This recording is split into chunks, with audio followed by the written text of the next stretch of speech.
Twongeye kubaramutsa kandi tubaha n'ikaze mwebwe mwese murimwo mudukurikira muri aya masaha, kuko mubibona turi kumwe n'umuyobozi uhagarariye Mahoro hano muri state yacu ya Kentucky.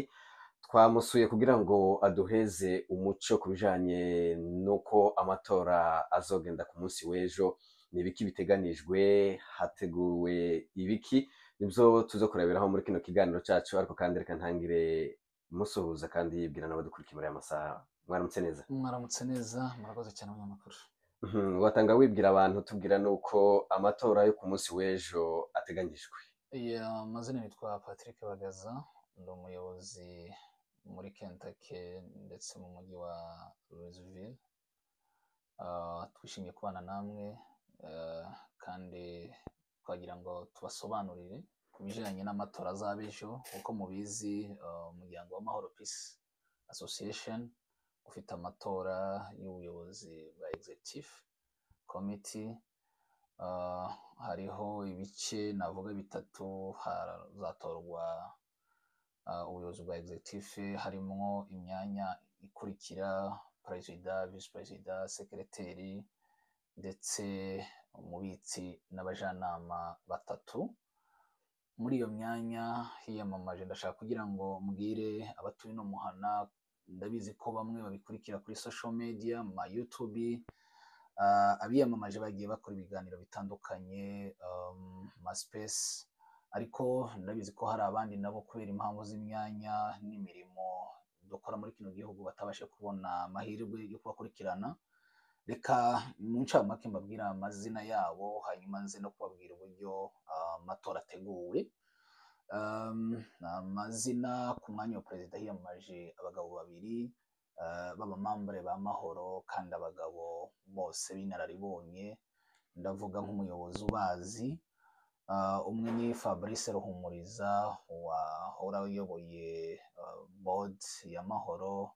Mugenzi we ni Douglas Gasore Kabunda, nawe uri mu banyamuryango nabo beza kandi wagiye ugaragara mu bikorwa byo kuvugira umuryango, utuye muri state ya Arizona. Ruhumuriza atuye muri Virginia. Ku mwanya wa Vice Perezida hariho Dr. Clement Bagaza, wahoze ari sekreteri, mugabo wakoze ibikorwa byinshi mu by'ukuri twese dushima. Barimo bahatana n'uwitwa Munyentwari Richard, umugabo nawe w'inararibonye, wakoze nk'umu state representative mu mujyi wa Maine kugeza n'ubu nyine.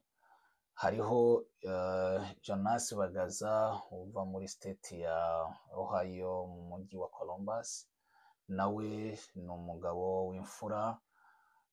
Hariho Samuel Mucyo, I think nimba ntibeshe, ava muri state ya Wisconsin, nawe ni umusore wize amashuri, ubona ufite nawe ishaka ryo kuyobora umuryango. Mu bajanama nako mu banyamabanga ariwo sekreteri, hariho abagabo batatu. Hariho Fidel Mugisha utuye muri state ya North Carolina, ndetse na Pierre Munini Kinyamahoko uva mu mujyi wa Dallas. Nabo ni abagabo twemera kandi b'abarwanashaka bakorera umuryango neza. Ku mwanya nanone w'umubitsi hari umuntu umwe, ni Nyabatoni Bukuru, wari usanzwe ari umubitsi kandi witwaye neza muri iki gikorwa cyangwa se mu mwanya yari ashinzwe, uwo d'office. Azatorwa gutyo. Mu bajanama rero harimwo abantu batanu. Harimwo Michelle Mfitumukiza, muzi cyane, wagiye uja mu mastate aho dutuye mu gikorwa cya mobilisation. Hariho Rigen Ndizeye Mukire, nawe ni umuyobozi, yabayeho umuyobozi imyaka myinshi mu mujyi wa Des Moines muri state ya Iowa. Hariho Solange Niyigena Shuni, nimba ariko byanditse, nawe uva muri state ya Texas, ni umudamu nawe mbona ufite inararibonye. Hariho Biregeya Masange uva muri state ya Arizona, na Josias Gasita nawe uri mu bagabo bagize igihe kinini muri uyu muryango wagiye gukora ibikorwa bitandukanye. Uko rero biteganyijwe ni ukuhe, dufite komisiyo yatowe izaduhagararira mu matora. Iyo komisiyo ndabwira cyane cyane abagize uno mujyi wacu wa Louisville, izaba ihagarariwe n'umukozi w'Imana Pasteur Joseph Mugabo, akomirizwa na Ngirabashombo. Hanyuma abandi nabo muzagenda mubabona bazaba bari ku masite y'amatora. Aya mafomu ko ari rero, nimba ku rugero wahisemo gutora Fabrice Ruhumuriza, uragenda ugatikinga ku karongo ku kabogisi kari imbere. Nimba wahisemo gutora Douglas, nanone uhita utikinga kuri ka kabogisi kari imbere yawe. Mu bajanama 5 uhitamwo 3. Ni ukuvuga ngo ku rugero ushizemwo Mfitumukiza, ushizemwo Rigene, Swat ushizemwo Gasita, utikinga kuri ya mazina ko ari 3. Kandi nimba uvuze ku rundi rugero, twavuga ngo Rigene, twavuga Solange, twavuga Biregeya, utikinge gusa 3. Mu gihe ugize 4 ryajwi ryawe rero bibaye imfabusha, ugomba gutikinga ku mbere y'amazina y'abantu 3. Ku mwanya wa sekreteri nanone n'abantu 2, ugomba gutikinga kwa box kamwe n'utubox 2, ariko kamwe ubutoye Swat munini cyangwa se Fidel. Ndumva aha ni muri executive, ariko dufite kandi abazaserukira abamama nabo. Nuko bizagenda, no gutora ku mwanya wa perezida, no kwemeza umwanya wa vice president, no mu yindi myanya, ndetse n'urubyiruko. Nuko akantu ushaka gusobanura gashobora kuba yenda abantu batagasobanukirwa neza, umuntu, abagabo cyangwa se abanyamuryango bose b'amahoro bazatora ku mwanya wa executive, bose bazatora, ariko ku mwanya w'abamama, ku rwego rw'abamama hazatora abamama bonyine. Nanone muri department ya jeunesse hazatora abantu guhera ku myaka 18 kugeza ku myaka 35. Bivuga iki? Ni ukuvuga ngo abasore bari hagati y'imyaka 18 na 35 bo bazotora kabiri. Bazotora executive y'amahoro, ndetse bongere batore abazabaserukira mu rubyiruko. Abamama nabo bari muri ijya myaka hagati ya 18 no kugeza kuri 35 bazatora abamama, bongere batore nanone executive, bongere batore kandi no mu rubyiruko. Icyo kintu ndango cyumvikanye. Abamama bo bari hagati y'imyaka 18 kugeza 35 bazatora 3.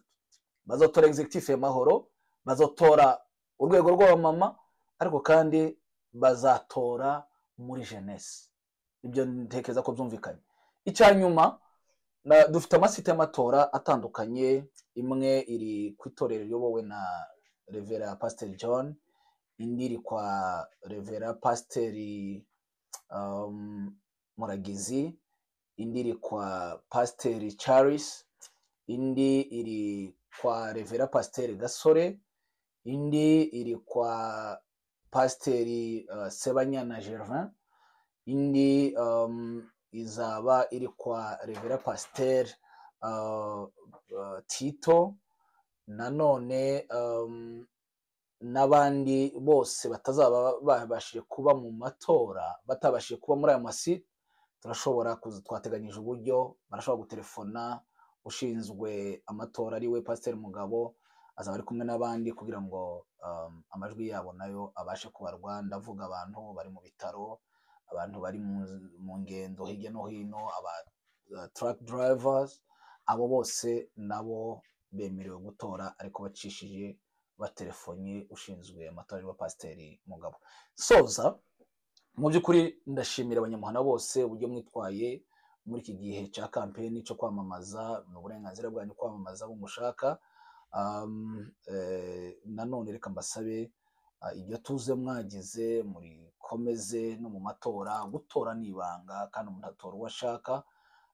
Ntitwemeye, ntitwanabyemerera, amategeko ntabitwemerera mu gihe mwageze muri sale y'amatora kugira uwo wamamaza. Kwamamaza kurarangirana na saa sita z'ijoro. Ejo tuzaba tugiye mu matora, uzagende utore uwo wumva, umara usohoke utahe. Twatoye abantu babizerwa. Hanyuma ikindi kandi kubara amajwi bizaba biri live, ni ukuvuga ngo urwego rwa bode rwarabiteganyije, tuzabaheza link ya YouTube, muzabikurikirana uko amajwi yanyu mwagiye mutora arimo abarwa hariya. Turabashimiye rero kandi turabifuriza amatora meza. Dukomeze tuba umwe, dukomeze kandi dusabire ubwoko bwacu buri mu bibazo. Kandi nsoza mvuga ngo abazotorwa ni abanyamurenge, abazatorwa ni abamambure b'amahoro. Uzayobora wese, twebwe nka state ya Kentucky ndetse nk'umujyi wa Louisville tuzamugandukira nk'uko bisanzwe. Mwese tubifurije amahirwe masa. Mu matora niko bimera, hari utsinda ndetse n'utsindwa, ariko twese turi umwe, turi abanyamurenge. Harakabaho Mahoro Peace Association ndetse harakabaho abanyamurenge n'ubumwe bwabo. Murakoze, mugire igicamunsi cyiza.